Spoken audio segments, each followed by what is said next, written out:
अस्सलाम वालेकुम। Daily podcast में तमाम दोस्तों को खुशामदीद। मैं हूं आपका होस्ट आरिश रमज़ान। मुझे मालो ज़र की हवस नहीं, मुझे बस तू रिज़्क़े हलाल दे।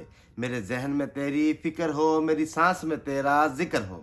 तेरा खौफ मेरी नजात हो, सभी खौफ दिल से निकाल दे। तेरी बारगाह में ए खुदा, मेरी सुबह शाम है यही दुआ।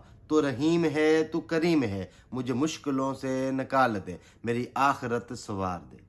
शेख सादी एक दफ़ा सफ़र कर रहे थे, साथ उनका गधा भी था। एक गांव में जैसे ही पहुंचे तो रात हो गई। सर्दी के दिन थे। रात बसर करने का ठिकाना तलाश करने लगे। गांव वालों में से कोई भी ठिकाना देने पर रजामंद ना हुआ।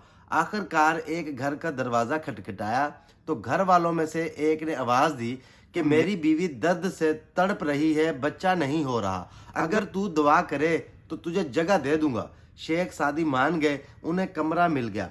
फिर उन्होंने कागज के एक पुर्जे पर एक तवीज़ लिखा और घर वालों से कहा, इसे मरीजा की नाफ पर बांध दें। तवीज़ बांधते ही बच्चा हो गया। अगली सुबह शेख सादी तो चले गए, लेकिन गांव वालों ने तवीज़ संभाल कर रख लिया। जब भी किसी गांव वाले की जचगी की तकलीफ होती तो वो वही तवीज़ उसकी नाफ पर बांध देते और तकलीफ ख़त्म हो जाती।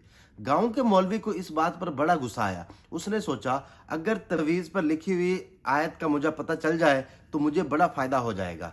झूठ मूठ का बहाना तराशा और तवीज़ मांग कर ले गए। उसे जब खोला तो क्या लिखा देखा, या अल्लाह, मैं और मेरा गधा अब आराम से है, ठिकाना मिल गया है, बाकी तू जाने और तेरा काम जाने। Thanks for watching. बहुत बहुत शुक्रिया वीडियो देखने का। मिलते हैं अगली वीडियो में, तब तक के लिए मुझे इजाज़त दें। अल्लाह हाफिज़।